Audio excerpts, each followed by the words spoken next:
Setelah ini kita akan langsung ke Pak Denny. Sebelumnya saya mau nyapa juga teman-teman yang bergabung secara online. Nanti setelah ini kita akan masuk ke sesi tanya jawab. Boleh disiapkan pertanyaannya. Pak Denny, kami persilahkan. Terima kasih Mbak Iren. Bismillahirrahmanirrahim. Assalamualaikum warahmatullahi wabarakatuh. Selamat siang Bapak Ibu semua. Terima kasih kepada Pandu Sakti 97 yang telah bersedia memenuhi undangan kami. Bang Zul, terima kasih banyak, dan Bapak-Bapak semua yang mohon maaf tidak bisa sebut satu persatu namanya. Dan juga mentor saya, guru saya, Prof. Kasali. Saya udah kenal beliau udah 20 tahun yang lalu memang Pak. Jadi banyak diskusi, berbisnis, banyak membantu saya juga dalam pemikiran dalam berbisnis. Dan alhamdulillah usaha yang kami bangun di tahun 2006 waktu itu, sekarang setelah bertumbuh hingga 20 tahun Pak. Jadi sekarang yang saya sampaikan ke Bapak Ibu semua ini bukanlah usaha yang baru, ini adalah usaha yang sudah 20 tahun berdiri Pak. Dan eksis sampai sekarang, dan kita pernah melewati yang namanya masa bergejolak gitu ya, ataupun bisa bilang gelombang yang dahsyat di masa pandemi Pak. Ya, Bapak tahu ya, masa pandemi di mana orang yang biasanya keluar kota tiba-tiba pesawat berhenti ataupun social distance waktu itu kan ya terjadi. Sehingga bahkan sekolah pun tutup gitu. Bahkan orang naik haji pun tidak ada lagi gitu. Ini salah satu momen yang waktu itu kita cukup berdampak, dan saya waktu itu Pak, ini perlu saya ceritakan Pak, saya harus mangkas karyawan banyak waktu itu. Sehingga hematnya Pak sebulan itu 600 juta Pak. Jadi saya harus ini pecat, dia pecat. Pecat itu mungkin bukan pecat arti negatif ya Pak ya, tapi memang pada waktu itu saya tidak punya pilihan lain kalau tidak efisiensi ketika itu, sehingga kita ada juga teman-teman waktu itu yang memang mengundurkan diri karena tahu posisi dan lain-lain, karena gaji mereka kadang waktu itu separuh dan lain-lain Pak. Tapi beruntungnya alhamdulillah di tahun 2022 kita bisa rebound kembali, dan sekarang kita punya mimpi yang bahkan lebih tinggi daripada masa-masa sebelumnya. Oke, baik.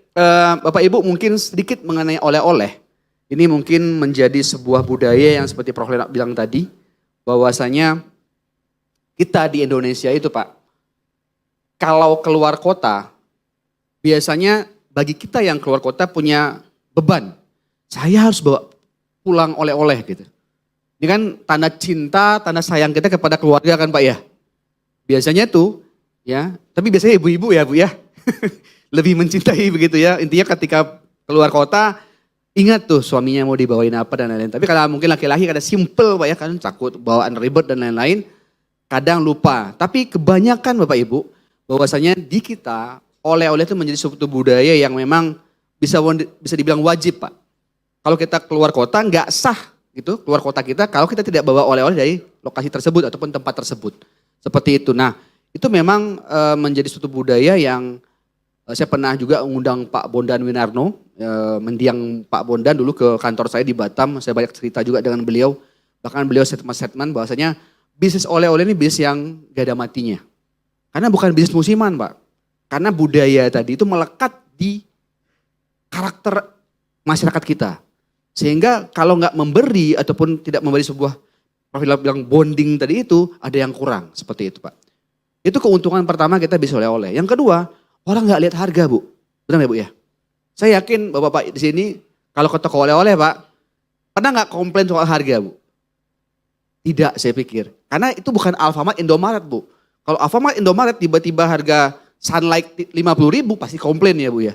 Tapi di toko oleh-oleh Bu, itu kebanyakan tuh emosional yang bekerja. Bukan lagi logika. Sehingga harga itu pun lupa dilihat, lupa dibandingkan, sehingga karena sekali-sekali kebalik papan gitu ya Pak Sabri, jadi sekali-sekali udah kapan nih borong amplang dan lain-lain seperti itu. Jadi akhirnya kita boronglah amplang dan lain-lain tanpa melihat harga Bu. Nah keuntungan bagi kita pebisnis oleh-oleh, kalau konsumen kita tidak lihat harga, kan bukan seenaknya juga naruh harga ya Bu ya, tapi setidaknya kita bisa mengambil margin yang tinggi di situ. Nah Bapak lihat, Pak Ibu perhatikan, toko oleh-oleh, kalau Bapak Ibu satu bungkus amplang di toko oleh-oleh, Bapak bandingkan dengan pasar tradisional Pak, harganya bisa 2 kali lipat, berbeda. Tapi konsumennya oleh-oleh tidak lihat harga. Lalu berikutnya belinya emosional Bu, apalagi ibu-ibu gitu ya. Kalau kita Bapak Ibu cabang kita di seluruh Indonesia Pak, jadi itu sempat dulu pernah di Aceh juga, sampai ke Makassar, toko kita ada. Saya di tahun 2017 masa waktu itu kita benar-benar ekspansi hingga di 21 kota Pak seluruh Indonesia. Tapi pas pandemi hilang 10 Pak, sekarang tinggal 11 kota. Ya, jadi pas pandemi memang waktu beberapa kota-kota yang saya pikir tidak potensial, harusnya kita tutup waktu itu. Nah sekarang kita mau bangkit kembali untuk bagaimana bisa mengembangkan sebuah bisnis dengan retail oleh-oleh ini yang bisa berkembang bahkan lebih daripada seperti sebelumnya seperti itu. Nah, kalau ibu-ibu biasanya itu Bu, kalau pakai bus Bu, kita kerjasama sama travel-travel Bu. Jadi kalau di Malang, Ibu mungkin kenal Malang Strudel, itu saya yang ngasih nama tuh Bu. Produknya dari saya. Jadi waktu awal kali saya founder, saya bertiga, tapi yang memulai di awal memanajemenkan perusahaan tersebut sampai sekarang jalan ya Bu ya, itu saya, namanya, saya dari istri tentunya ya, produknya juga dari istri, saya yang manajemen, marketing dan lain-lain seperti itu. Jadi kami membagi bisa dibilang istri pegang dapur gitu ya. R&D-nya, saya tentang manajemennya seperti itu. Nah, jadi di Malang Strudel, di Bandung Kunafe, dan lain-lain Bu, kita kerjasama sama Tour and Travel. Nah, tour guide itu di dalam bus Bu, udah kita kasih bekal gitu. Bahwa saya ketika nanti dia belanja Pak, sama Pak kalau kita ke luar negeri kan juga begitu ya. Tour guide itu pasti nanti kita beli oleh-oleh di situ ya. Lebih murah, lebih lengkap dan lain-lain Pak. Karena tour guide-nya ada fee Pak. Kita kasih fee. Nah sehingga getuk tular toko oleh-oleh itu cepat dari tour guide tersebut Pak. Dan kita sudah punya bahkan ratusan kali Pak ya kalau kita hitung tour guide yang bersama dengan kita. Nah biasanya kalau ibu-ibu belanja oleh-oleh itu ke dalam toko kita Bu. Itu berlomba tuh Bu. Ibu A beli segini, ibu B itu bisa harus beli segini gitu. Ada sedikit, benar Ibu ya. Jadi memang wah ini ibu itu beli segitu, malu saya harus beli lebih banyak gitu. Jadi emosional itu terbentuk Bu. Jadi toko oleh-oleh itu unik seperti itu Pak. Dan gak ada matinya Pak. Karena kenapa? Budaya itu melekat pada karakter masyarakat kita seperti itu. Nah ini harapannya nanti menjadi sebuah pola yang kita bisa angkat bersama-sama Bapak Ibu. Sedikit Pak Sabri, saya punya toko Pak di Balikpapan Pak, namanya Gulung Jenebora. Pernah dengar Pak? Gulung Jenebora, itu punya saya Pak. 100% milik saya. Jadi kita di Batam, toko kita di mana-mana Pak. Nah itu sudah 12 tahun Pak, saya 14 tahun. Betul Pak, paham. Jadi Bapak tahu. Ya jadi waktu itu Pak saya meng-create nama itu, saya buka peta Kalimantan Pak. Saya lihat ada satu pulau di bawah kecil, namanya Jenebora. Ya unik aja nih kata Jenebora itu kan Pak, gampang diucapkan gitu ya dan unik gitu kan. Dan itu Kalimantan banget lah waktu itu. Itu kita ambil lah namanya Jenebora. Produknya apa ya? Bolu memang Pak. Tapi kalau bolu itu udah umum Pak. Gulungnya yang kita angkat. Setidaknya orang penasaran gulung Jenebora. Apa sih ini gitu. Jadi bukan bolu. Kalau bolu, bolu mah biasa gitu kan. Tapi kalau gulung Jenebora ada sisi penasarannya Pak. Nah ini ajaran Prof.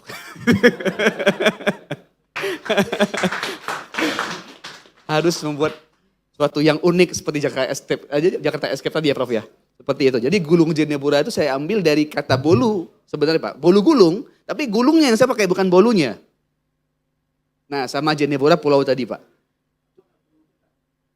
Bulu. Jadi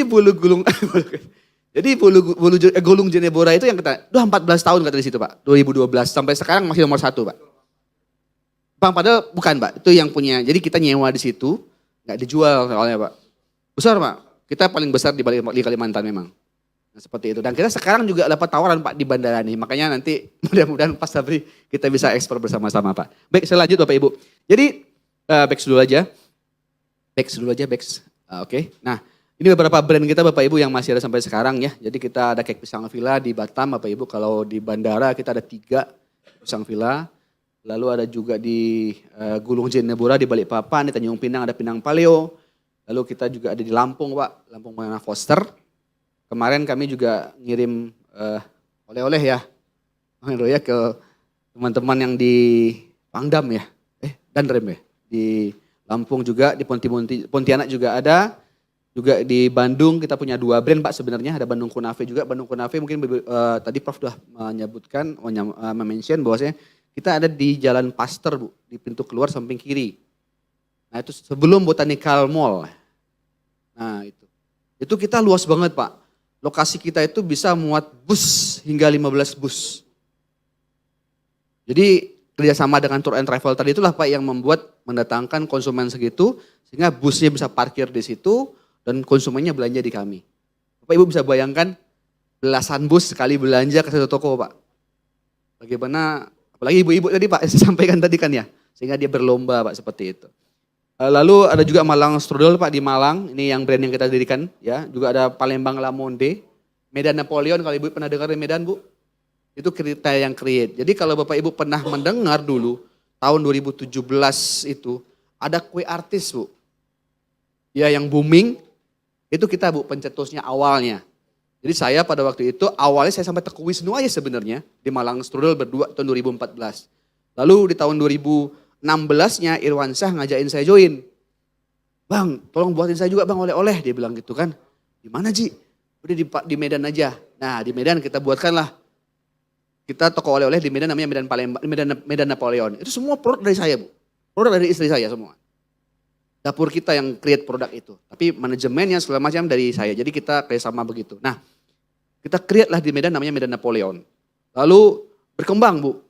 Lalu Irwansyah minta bukain lagi di Jawa. Saya bilang, Ji karena kalau di Jawa itu kita nggak bisa. Karena saya udah sama Teguh Wisnu berjanjian gitu. Kalau di Jawa kita bareng-bareng ya Bang, dia bilang ke saya gitu. Kalau di Jawa saya nggak bisa nemenin Irwansyah Bu. Makanya Irwansyah buka sendiri Bu. Waktu itu dia buka Snow Cake di Surabaya. Dia buka Bandung Makuta sama Cinta Bella ya. Itu di Bandung dan lain-lain. Sehingga ketika itu Bu, akhirnya teman-teman yang lain pada ingin ikut di bisnis itu. Akhirnya dia pakai Santi lah, pakai Anang lah, macam-macam. Hampir semua artis pada waktu itu punya oleh-oleh ya Bu ya. Nah pada waktu itu saya juga kaget Bu. Kok jadi begini gitu. Jadi banyak Bu, teman-teman saya bahkan mungkin tahu Batik Trusmi Cirebon, itu Ibnu teman saya Pak. Jadi teman-teman aja tuh yang punya besar toko oleh-olehnya di Bali, Keranjang pernah dengar Bu? Di Bali. Tapi saya lihat kurang ini ya penjualannya. Kalah sejauh sama Krisna lah masih. Nah pada waktu itu booming Bu toko kue artis. Saya udah prediksi ini bentar lagi pada mati karena banyak yang main Bu. Jadi ada yang manajemennya Irwansyah, manajemennya A, manajemennya B, banyak Bu. Tapi saya udah prediksi ini bentar lagi pasti akan tutup saya bilang gitu. Karena benar Pak, karena infrastruktur yang dia bangun ini cuma hanya memanfaatkan artis Pak. Bisa bahasa saya itu hit and run lah. Jadi ketika ada tren, dia pakai artis, diciptakan sebuah kue, udah kue artis Pak. Jadi dia cuma jual kue artis saja. Tapi berbeda Bu dengan apa yang saya bangun sebenarnya. Bapak Ibu perhatikan kalau kita bangun, saya tidak bangun kue dan artis saja Bu. Saya bangun infrastruktur. Lapangan parkirnya kita pikirkan, ya kan, terus produk-produk yang lain juga ada, UMKM kita ajak, ada arak-araknya, toilet konsumen kita pikirkan Bapak Ibu. Sehingga infrastruktur kita memang toko retail oleh-oleh. Jadi bukan kue artis. Nah terbukti Pak, pas di pandemi hilang semua itu. Ya, alhamdulillahnya brand kita masih bisa melewati pandemi dan bisa bertahan. Karena memang fundamentalnya ataupun infrastruktur awalnya itu kita memang kuat di oleh-oleh. Bukan kue artis. Jadi kita beda Bu dengan mereka. Seperti itu. Makanya kue-kue artis hilang di masa pandemi pada waktu itu. Jadi Bapak Ibu, ini masa kita memulai bisnis 2006 ya. Saya mulai bisnis waktu itu di Batam, lalu ekspansi tahun 2012 Pak, kita ekspansi ke Balikpapan, Tanjung Pinang, Pekanbaru. 2018 kita lebih ekspansi lagi tadi saya bilang. Lalu 2020 sampai 2022 badai datang, pandemi. Lalu 2023, 2025 kita rebound Pak. Nah tahun 2026 ini Pak kita punya visi yang jauh lebih besar daripada sebelumnya. Nah ini yang saya mau share ke Bapak Ibu semua di sini bahwasanya bisnis ini bisnis yang sangat-sangat bisa besar. Kenapa begitu? Karena bisnis saya sampaikan tadi ya, banyak nih oleh-oleh merupakan suatu budaya kita dan konsumennya sangat emosional. Nah kita mencanangkan Pak bahwasanya di tahun 2031, nah ini kan 2026 Pak ya, 2031 berarti kan 5 tahun lagi lah kita seperti itu. Nah Bapak Ibu yang namanya bisnis Pak harus punya mimpi yang besar gitu. Jadi ketika sekarang 2026 saya harus melihat kalau begini-begini aja, bisnis ini Pak, ya akan jadinya begini-begini juga Pak gitu Pak. Tidak ada menjadi suatu hal yang benar-benar bisa dilegasikan gitu Pak. Ataupun bisa dengan tata kelola yang lebih baik. Gitu. Makanya saya bermimpi bagaimana perusahaan ini ke depan Pak di tahun 2031 bisa melantai di bursa Pak. Ini salah satu mimpi memang. Bahwa IPO adalah suatu cara untuk membuat suatu perusahaan yang benar-benar bisa duduk dengan tenang, bukan dengan tenang Pak ya, duduk dengan baik di sebuah manajemen yang transparan, auditable dan lain-lain seperti itu Pak. Nah ini mimpi kita, sehingga wajib Pak, pengusaha, pemimpin siapapun, saya pikir wajib punya mimpi. Dan mimpinya nggak boleh rendah. Makanya mimpi kita IPO di tahun 2031. Nah ini yang juga saya share ke Prof. Renal bahwasanya mimpi kita harus sampai ke IPO sehingga perusahaan ini bisa menjadi perusahaan nasional dan berdampak bagi masyarakat juga Pak. Makanya ini teman-teman TNI kita undang di sini. Salah satunya adalah bagaimana seperti Prof. Renat bilang tadi, ya kan, retired but not expired, Pak ya. Ya seperti itu. Jadi maksudnya adalah bagaimana bapak-bapak tetap bisa berkontribusi begitu, ketika nanti mungkin di masa pensiun itu datang gitu kan. Ya kan mungkin sekarang bapak mengabdi di masyarakat dengan gagah, dengan pakaian uniform TNI dan lain-lain seperti itu. Tapi suatu saat nanti ketika memang masa itu datang, Bapak tidak putus dalam hal kegiatan ataupun dampaknya kepada masyarakat. Karena nanti Pak di bawah kita, kalau toko oleh-oleh ini Pak, kalau menjadi jaringan yang kuat, itu UMKM-nya tuh banyak banget Pak. Bapak kebayang ya, satu toko kita aja Pak, itu bisa minimal 200 vendor Pak. 200 UMKM yang di bawah kita yang kita bisa bina. Jadi dampak itu benar-benar terus kita, itu satu toko Pak ya, satu titik, satu kota misalnya. Kalau toko ini nanti menjadi, setiap kota kita punya toko oleh-oleh, maka akan ribuan Pak UMKM itu yang bisa menjadi binaan kita. Di sini ada Prof. Renat juga yang berkecimpung memang di pembinaan-pembinaan UMKM. Dan di sini juga ada bapak-bapak yang memang ingin tentunya berdampak hingga nanti kepada masyarakat di Indonesia ini. Jadi Bapak Ibu, kita mempunyai mimpi yang tinggi di tahun 2031 dan kita, nah Bapak Ibu ini sekarang ya, ini sekarang Bapak Ibu. Ini saya bedakan Bapak Ibu ya. Jadi ada our brand, ada brand saya, lalu ada brand yang saya dirikan Pak. Jadi Malang Strudel, Bandung Kunafe, Nabi dan Napoleon saya dirikan, tapi saya tidak bisa konsul Pak ke perusahaan sekarang. Jadi saya punya dua perusahaan Pak, dua perusahaan induk gitu ya. Satu yang our brand saya sendiri begitu, yang kedua ada yang teman-teman Teguh Wisnu, Dewansa dan lain-lain seperti itu ya. Karena memang tidak saya bisa konsul karena saya tidak mayoritas di situ, tapi cukuplah ya seperti itu sehingga tidak bisa kita konsul laporannya kepada laporan yang Vilakop ini seperti itu Bapak Ibu. Nah sekarang kemarin di tahun 2025 kita tutup dengan omset di 62,09 miliar Bapak Ibu. Next Pak. Nah Bapak Ibu, jadi selama kita berbisnis oleh-oleh Pak, saya lihat ada suatu ekosistem yang sebenarnya itu sangat memungkinkan bisa kita besarkan Bapak Ibu. Nah ini yang saya mau share Bapak Ibu, ada 6 di sini, yang dimana nanti 6 inilah yang nanti akan kita jalankan ke depan. Ya, oke. Nah sekarang Bapak Ibu, kita hanya berada di nomor 1. Toko kami sekarang hanya sekedar toko aja Pak. Sekarang kita punya 50 toko lebih di Indonesia, di luar Malang Strudel, Bandung Kunafe ya Bu ya. Kalau di total dengan itu mungkin toko saya 80-an lah paling. Tapi di luar itu mungkin ada 50 ya yang kita kelola sekarang. Ada di Batam, Tanjung Pinang, Balikpapan dan lain-lain tadi. Nah itu sekarang hanya berfokus pada toko Pak. Dan dapur produksi. Seperti itu. Oke, saya akan jelaskan satu-satu. Next. Nah ini Pak plan kita tadi ya, bahwasanya kita akan IPO. Next. Oke, next. Ini Bapak Ibu, omset kita gitu ya, di 5 tahun terakhir, dalam 3 tahun terakhir, termasuk masa pandemi ada juga. Next. Next. Oke, target kita ini, next. Oke, nah Bapak Ibu, kenapa harus sekarang?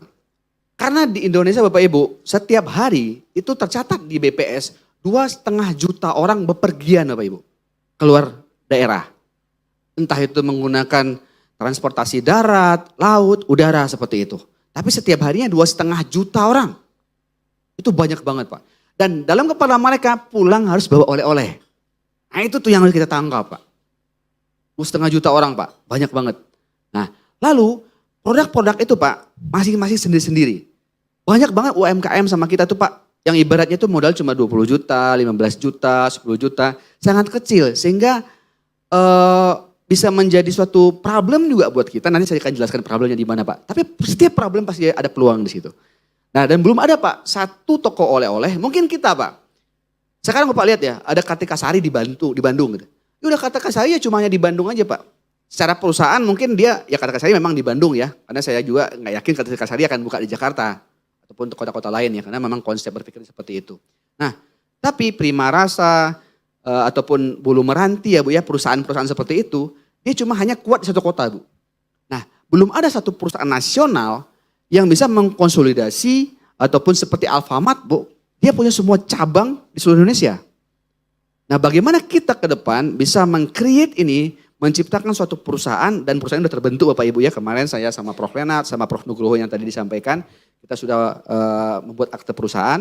Di mana nanti perusahaan ini harus bisa menjadi perusahaan nasional, retail, oleh-oleh di Indonesia. Bapak Ibu bisa bayangkan mungkin kita sama Pak sebenarnya dengan Alfamart Indomaret. Tapi yang membedakannya adalah Alfamart Indomaret itu retail umum. Barang-barang yang mereka jual, barang-barang kebutuhan sehari-hari. Tapi kalau kita retail juga, tapi oleh-oleh. Unik Pak. Kenapa? Setiap daerah kita bikin brand baru, setiap daerah kita bikin produk baru. Dan inilah sebenarnya yang menjadi barrier Pak untuk kompetitor bisa masuk. Jadi nggak mudah orang menciptakan perusahaan seperti ini. Karena setiap daerah dia mempunyai suatu karakter masing-masing dan unik Pak. Kalau Alfamart dia gampang Pak, nyerang misalnya dia buka di Pekanbaru, langsung bikin scan toko. Kalau kita enggak masuk Pekanbaru kita riset dulu produknya apa dulu, seperti saya tadi sampaikan, bikin nama aja Pak, saya mikir Pak, ini Gulung Cinebura kayak gitu tadi tuh. Jadi memang unik Pak dan enggak mudah nanti ketika misalnya ya Bapak Ibu ya, kan banyak nih info dia kalau saatnya udah besar nih gampang aja nih perusahaannya diginiin gitu ya. Tapi kalau fundamental kita kuat Pak, secara bisnis ya, seperti saya sampaikan tadi bahwasanya create masing-masing kota itu kuat, dan itu bukan mudah Pak, bisa dimasuki oleh kompetitor seperti itu. Next. Nah Bapak Ibu, nah ini pertama, jadi sekarang yang existing Pak, kita punya satu Pak. Kita punya 50 toko di Indonesia yang sampai sekarang sudah menciptakan omset sebesar 62 miliar per tahun. Dan ini stabil Pak 3 tahun terakhir setelah pandemi.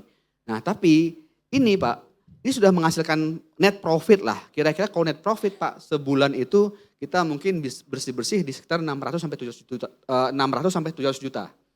Nah kalau 600 sampai 700 juta sebulan sebenarnya Pak kalau saya pingin santai ya Pak ya. Saya nggak butuh Pak tambahan investor begitu ya. Saya nggak butuh. Saya pingin kalau berpikirnya konvensional begitu ya. Dengan 600 juta, saya ambil separuh 300 juta, 300 saya tanam lagi ke perusahaan tetap akan jalan Pak. Tapi lambat kan Pak. Sedangkan mimpi kita harus besar, tinggi gitu ya. Sehingga dengan keadaan sekarang kita jalan, kita nggak kekurangan dana, tidak. Tapi kita tidak bisa mencapai visi ataupun misi yang tinggi kalau cuma pendapatan segini gitu Pak.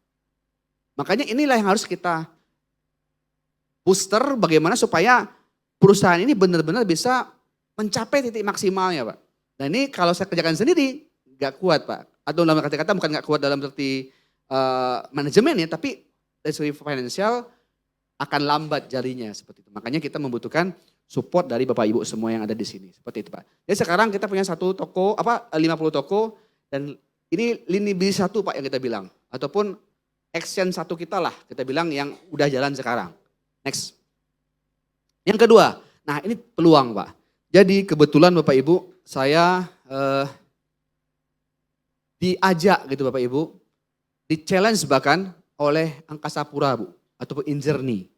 Jadi kebetulan di Injourney ada teman lah Pak di dalam gitu ya, teman dekat kuliah lagi di situ gitu ya. Dia challenge saya karena Injourney sekarang, ini Prof. Renat juga komisaris Angkasa Pura dulu Prof ya. dulu. Komut Angkasa Pura.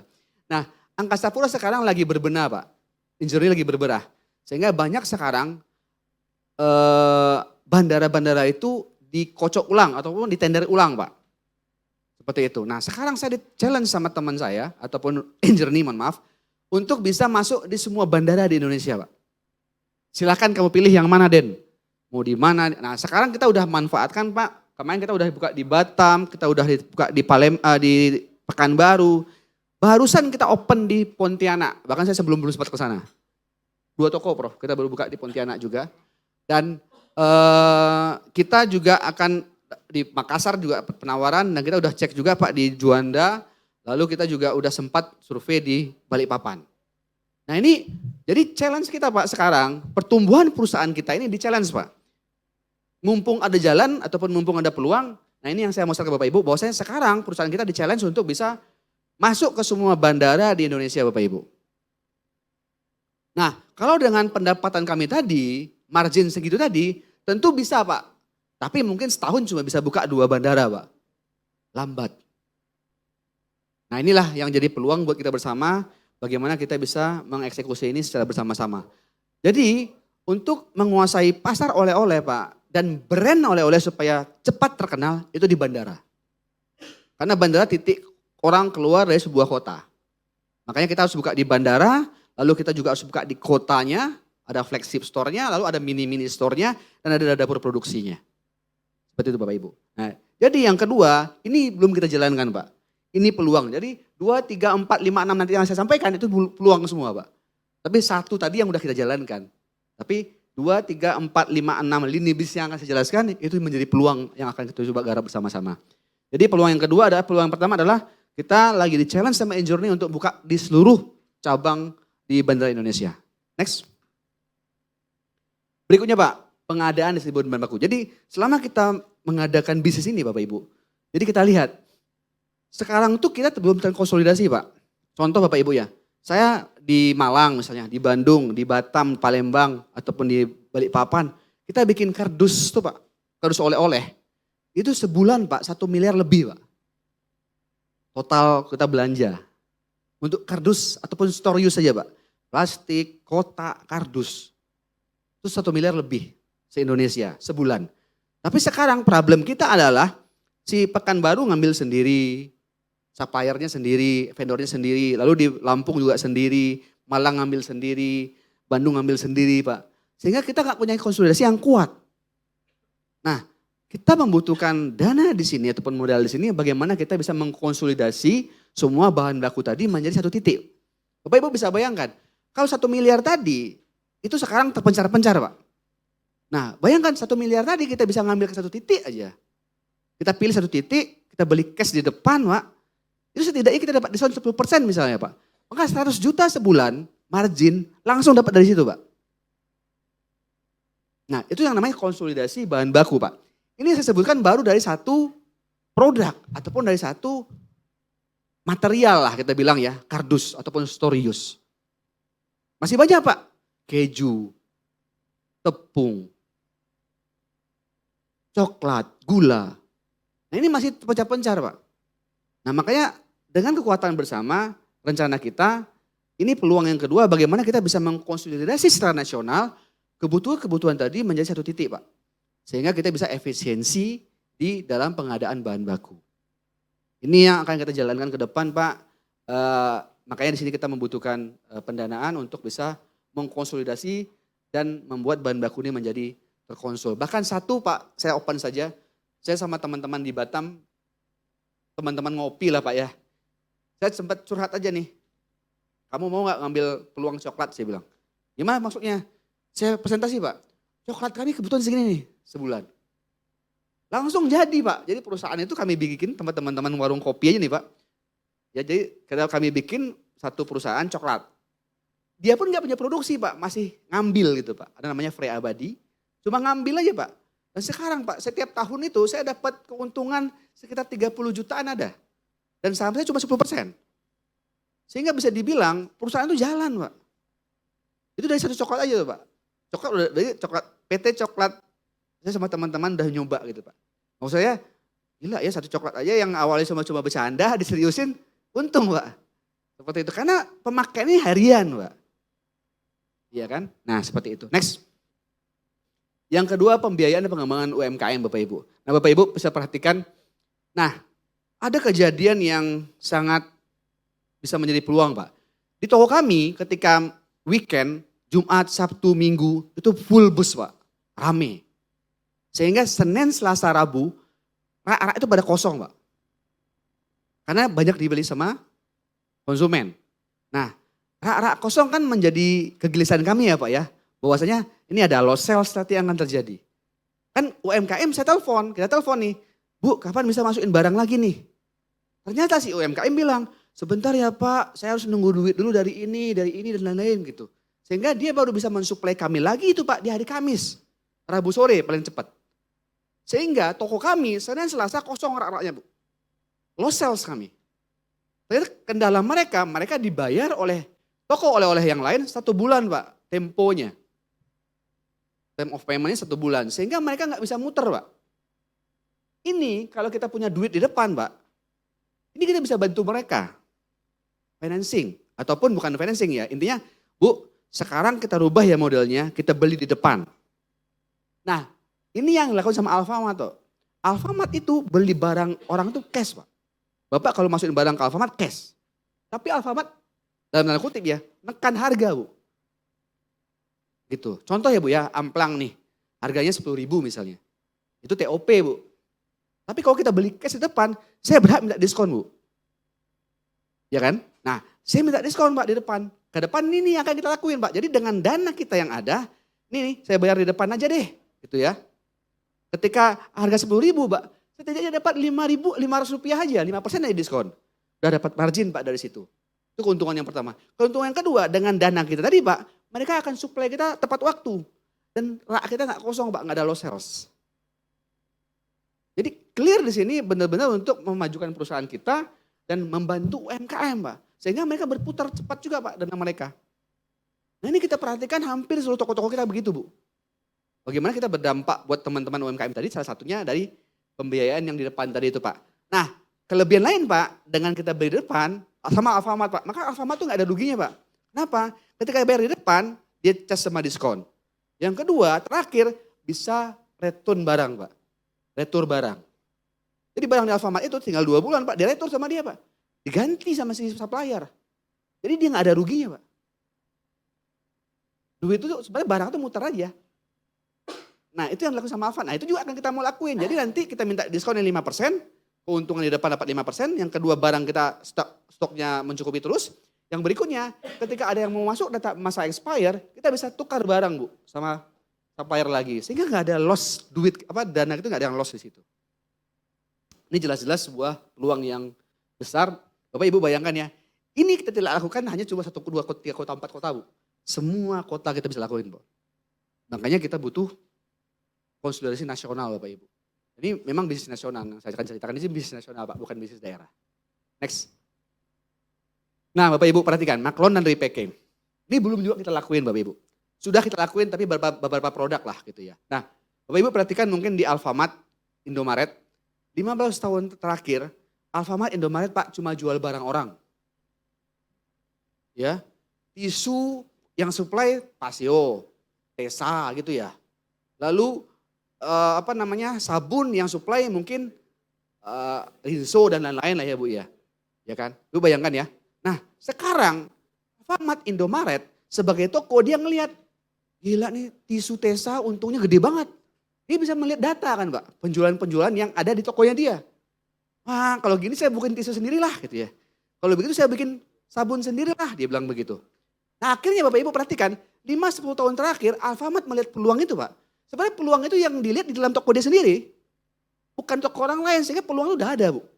Nah akhirnya si Alfamart, Indomaret melihat ternyata, wah akhirnya Alfamart sekarang Indomaret Bapak Ibu perhatikan, dia punya produk sendiri, benar gak? Tisu, air mineral, bahkan sampai tusuk gigi Pak, Alfamart, Indomaret brandnya itu. Dia tahu Pak mana yang laris, dia tahu mana yang korek kuping, benar semua dia punya. Nah saya tanya Bapak Ibu, apakah Alfamart, Indomaret itu punya pabriknya? Enggak. Enggak, dia cuma ngambil ke pabrik orang, tolong brand dengan brand saya. Sebegitunya. Iya kan? Nah, Bapak Ibu perhatikan, Alfamart kita bisa baca laporannya Bapak Ibu. Karena perusahaan TBK. Ternyata Bapak Ibu, yang menaikkan margin Alfamart, Indomaret 5-10 tahun terakhir adalah produk yang dia maklon seperti ini Bapak Ibu. Nah ini Bapak Ibu juga kita bisa lakuin. Sekarang toko kita Bapak Ibu mungkin pernah masuk ya ke salah satu toko kami misalnya itu ya. Di Malang Store ataupun Bapak Ibu bayangkan lah toko oleh-oleh gitu ya. Nah toko oleh-oleh itu Pak kami punya 2 produk. Satu on produk. Karena kita punya dapur produksi, kita punya on produk Pak. Biasanya itu kue gitu ya Pak ya. Nah seperti itu. Nah on produk itu paling memakan space di toko kami cuma hanya 10% Pak. Dikit aja. 90% yang lain Pak, rak-rak itu yang isi UMKM semua Pak. Datanya sama kami semua itu Pak. Amplang laku berapa, kerupuk yang putih laku berapa, kerupuk yang merah laku berapa. Nah sekarang Bapak Ibu, contoh ya Pak ya, kita lakukan di Amplang Pak, saya lakukan di Jenebora Pak. Saya lakukan di Jenebora di Balikpapan, saya coba Pak tes. Biasanya kita ngambil konsumen itu keuntungan 35% Pak. Oke, 35% kita ambil keuntungan pertama tuh. Nah sekarang saya minta sama tim, coba deh Amplang ini kamu beli bulky gitu Pak. Beli bal-balan gitu. Beli banyak-banyak, packing sendiri, bungkus sendiri, kasih brand kita sendiri. Naik Pak, dari 35% 65% Pak sekarang Pak. Karena harga amplang di kita beda Pak sama harga amplang di pasar tradisional. Karena oleh-oleh tadi Pak ya, oleh-oleh tadi kan dia orang tidak peduli harga lah seperti itu. Nah akhirnya Pak dengan cuma amplang saja kita ngerubah packing, kita nggak punya pabrik amplang Bu, tapi kita beli amplang orang, beli cash di depan, kita repacking sendiri dengan brand kita, bisa menaikkan margin dari 35 sampai 65% Pak. Itu baru dari satu amplang Pak, baru dari satu toko, atau dari satu cabang. Bapak Ibu bayangkan kita punya toko nanti sebanyak plan di Indonesia gitu ya, kita punya di Medan, kita punya di Palembang, kita punya di Pekanbaru. Nah mungkin nanti ke depan apakah nanti kita akan menyingkirkan UMKM-nya? Tidak Bu. Kita akan bekerjasama dengan mereka yang supply kita yang punya brand. Seperti itu. Jadi ini Bapak Ibu peluang berikutnya yang memang sudah mulai kita lakukan tapi belum menyeluruh. Nah ini peluangnya luar biasa banget Pak. Sehingga inilah sebenarnya itu kekuatan Alfamart Indomaret sekarang daripada jualan barang orang. Nah keunikan lagi Pak, Alfamart saya pernah membuktikan. Dia bisa menaruh barangnya dia seenak hatinya dia Pak, ya kan? Kan kalau retail itu Pak, eye level ini mahal ya Pak. Kalau Bapak naruh barang ini di Rara, ini eye level ini mahal nih harganya. Ya kan? Nah di Alfamart Pak, saya pernah beli tisu Pak. Tisunya nice yang saya beli. Jadi saya ke kasir, Mas saya beli ini. Pak enggak tisu Alfamart aja Pak yang dibeli. Maksudnya Pak tisu Alfamart ini aja lebih tebal Pak, coba Bapak nambah 1.000 dibilang. Jadi awalnya Bu, saya beli tisu nice. Tapi otak saya dirubah Pak. Sama karyawan Alfamart, pasti yang nyuruh atasannya kan Pak ya. Iya kan? Caranya begitu gitu kan. Ketika di kasir, dia udah siap dengan tisu mereka di sini. Bu, yang ini aja Bu dengan nambah 1.000. Akhirnya saya ganti Bu. Awal saya beli yang nice, akhirnya saya jadi belinya yang Alfamart punya. Cuma nambah 1.000 rupiah, tapi tebalnya lebih tebal. Nah itu juga kita bisa lakuin Pak, di depan toko kita. Tentu karyawan kita semua kan bisa ikut perintah kita lah gitu ya kira-kira. Sehingga nanti bagaimana kita nanti meng-create barang, menaruh barang kita menjadi barang-barang impas bagi kebutuhan konsumen. Oke, nah ini Bapak Ibu, ini belum kita lakukan Bapak Ibu. Di sini kita membutuhkan budget untuk itu sebenarnya. Oke, next. Nah, termasuk ini Bapak Ibu. Nah, merek. Nah, kalau kita ngomong tentang IPO, kita ngomong masa depan Bapak Ibu, bahwa merek itu merupakan intangible asset buat kita. Bapak Ibu tahu Burudi Bu, sambal Burudi? Tahu lah ya, oleh-oleh khas Surabaya Bu. Ini Burudi ini Bu, nama Burudi itu sudah menjadi sebuah brand yang kuat. Maka intangible asset Burudi itu sangat-sangat kuat. Nah, Bapak Ibu bayangkan, sambal Burudi itu hanya ada di Surabaya. Dijual sekarang Bu, by online seluruh Indonesia Bu. Bu, yang punya sambal bukan Surabaya tok, bukan Burudi aja. Hampir setiap daerah punya sambal. Tapi kelemahan UMKM kita nggak bisa branding. Nggak bisa masarin. Distribusi terbatas, modal terbatas. Nah ini bisa menjadi peluang kita bersama Pak. Bagaimana kampung saya di Padang ya Pak. Dan di Bukit Tinggi itu ada satu namanya Ngaresiano ke bawah Pak.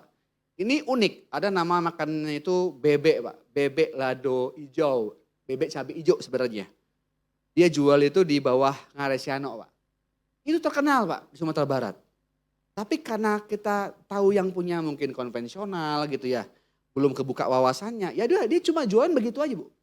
Ini kalau kita melihat peluang Bapak Ibu sebagai perusahaan seperti yang ini, kita akan mencoba menawarkan ke dia untuk bisa frozen dong. Sehingga punya dia itu yang namanya tadi udah terkenal Pak.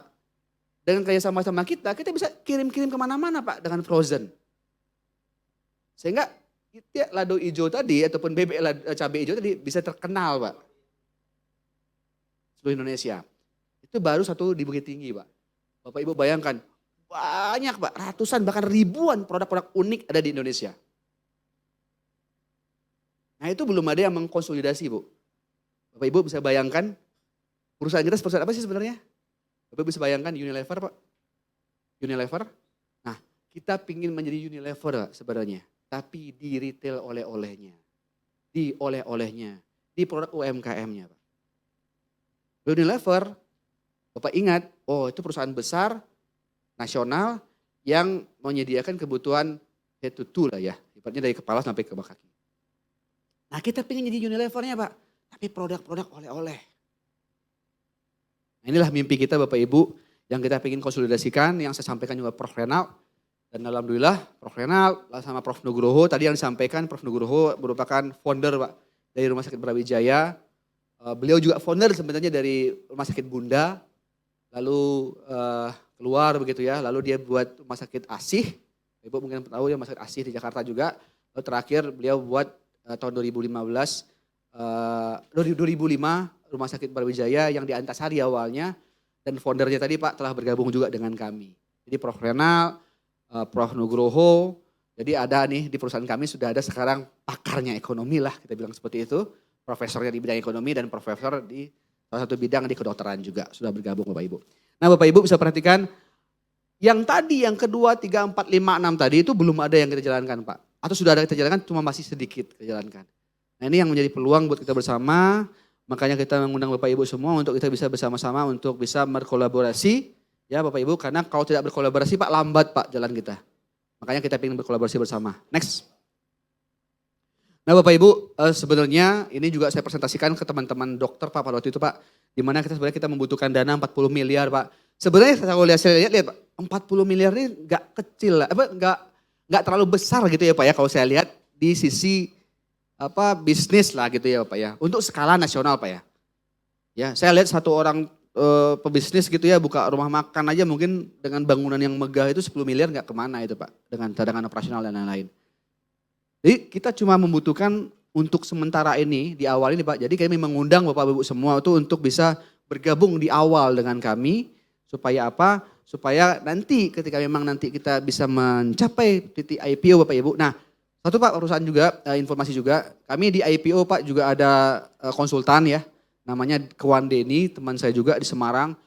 Beliau ini pakar Pak ataupun sudah lebih 10 perusahaan yang di IPO kan Pak. Jadi bagaimana kami nanti untuk IPO pun sudah ada langkah-langkahnya lah kira-kira seperti itu. Nah baik, nah kami membutuhkan 40 miliar di mana nanti dana itu kita akan bagi dua Bapak Ibu. Kita akan bagi dua pertama ke PT 1. PT 1 itu PT yang sudah berjalan Pak sekarang Pak yang existing. Yang 20 miliar lagi adalah di PT 2 Pak. Nah PT inilah yang di sini Prof. Renal sama saya sama Prof. Nugroho berada Pak. Seperti itu. Nah lini B1 Bapak Ibu. PT 1, jadi tadi untuk pengembangan cabang, untuk penambahan cabang gitu ya di bandara, di toko-toko, di kota-kota, itu nanti yang akan handle PT 1 Pak, PT yang existing. Nah PT yang kedua ini, dari 6 lini bisnis tadi, 4-nya ada di sini Bapak Ibu. Seperti itu. Oke.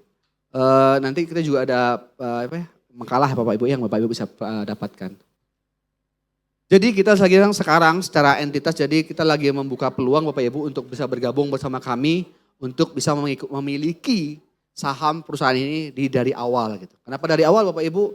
Karena memang kita butuh waktu ke depan begitu ya 5 tahun ke depan dan harapan kita dalam waktu 5 tahun ke depan perusahaan ini bisa tumbuh, tentu diawasi oleh Profenal, diawasi sama Prof Nugroho, diawasi juga sama Kuandani yang sangat jelimet di finansial Pak, karena transparansi dan lain-lain, auditable dan lain-lain, itu harus kita jalankan untuk menjaga kepercayaan para investor juga.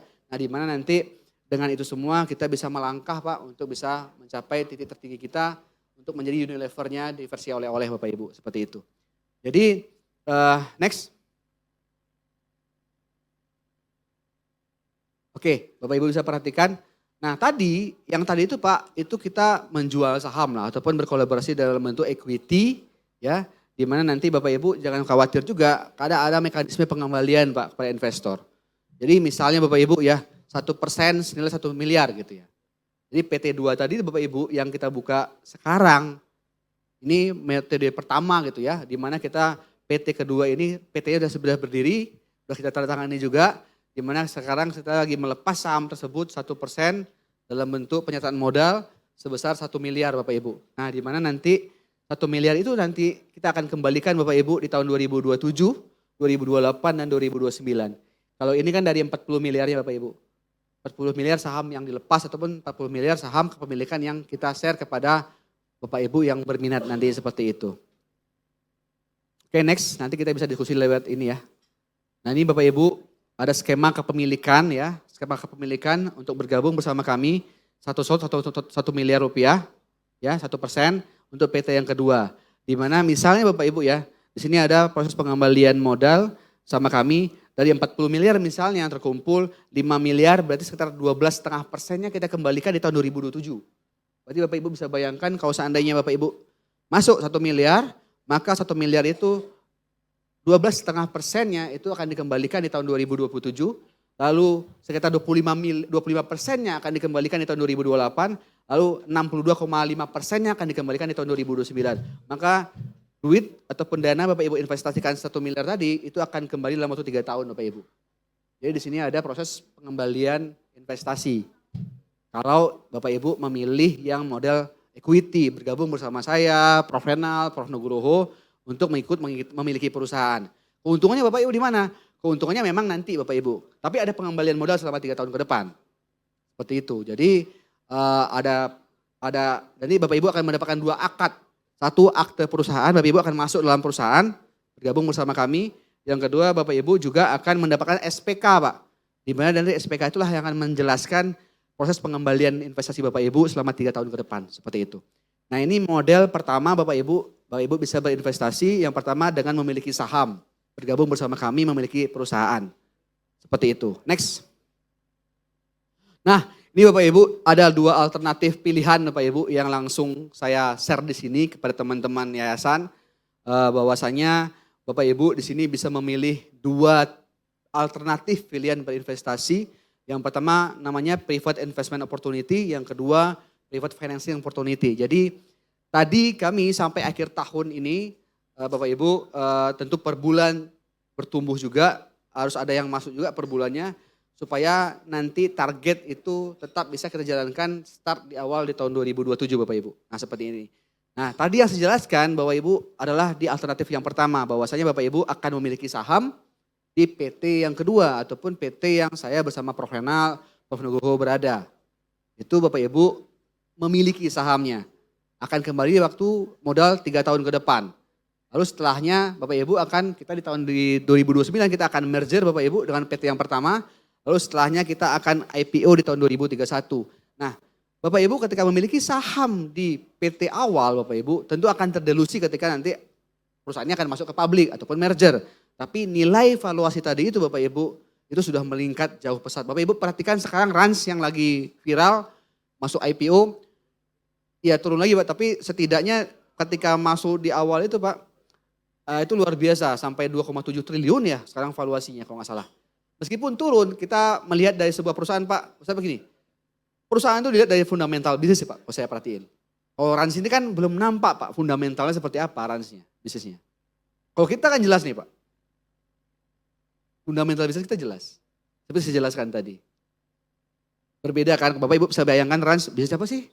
Jualan tiket kah, bikin konser kah atau apakah gitu ya. Tapi ada yang menghargai Pak. Apalagi seperti ini Pak.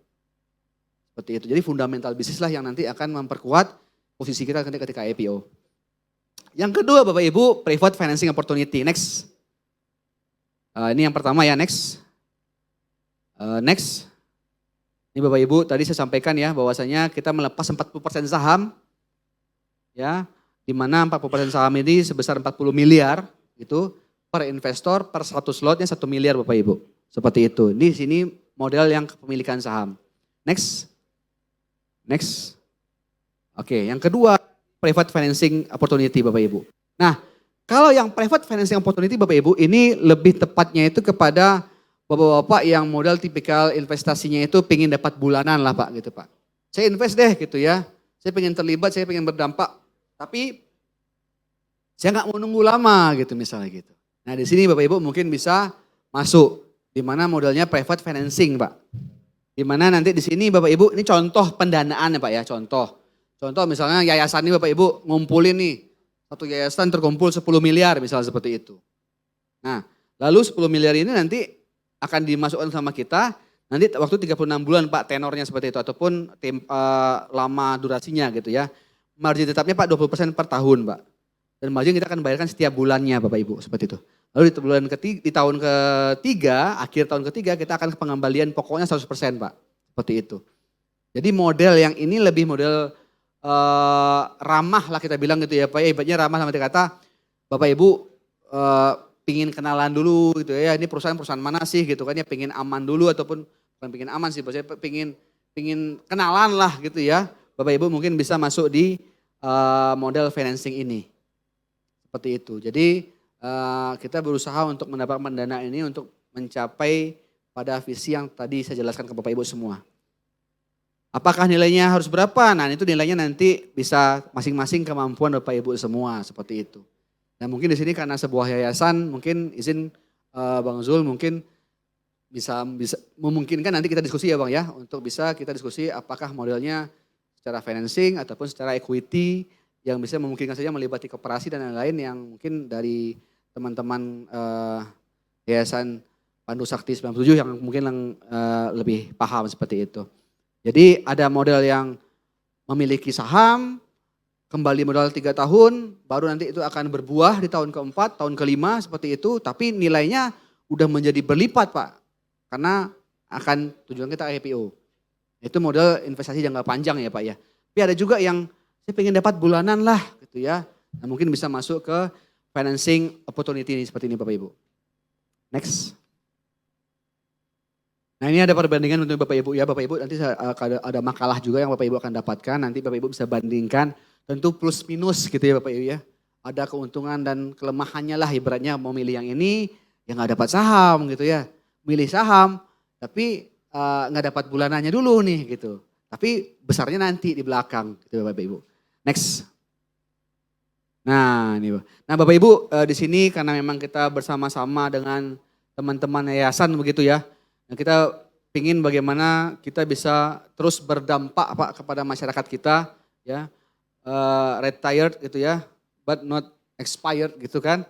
Nah itu penting saya pikir, nah di mana nanti kita ada beberapa keuntungan yang nanti yayasan bisa kolaborasi bersama kita. Ya kan, misalnya ada nih teman kita memiliki produk atau ini bisa nggak masuk ke toko kita ya sangat memungkinkan Pak. Tentu tetap menjaga standar operasional prosedur dari perusahaan sendiri gitu ya. Ini ada produk nih dari daerah ini ada produk dari daerah ini. Mungkin nggak kita masukin? Mungkin saja, sangat memungkinkan seperti itu Bapak Ibu. Termasuk juga hal-hal yang lain-lain Bapak Ibu yang memungkinkan saja bisa kita kolaborasikan begitu ya Bapak Ibu ya. Next. Ini mitigasi risiko Bapak Ibu semua sudah saya jelaskan juga paparkan juga di makalah yang kita nanti akan bagikan. Seperti itu. Next. Baik Bapak Ibu, saya dengan Denny. Kalau Bapak Ibu pengen foto silahkan foto layar ini. Ingin berhubungan dengan saya, kontak WhatsApp saya di sini. Untuk mungkin saja ada pertanyaan yang bersifat personal ataupun privasi Bapak Ibu. Baik, sekian dari saya. Terima kasih banyak Bapak Ibu.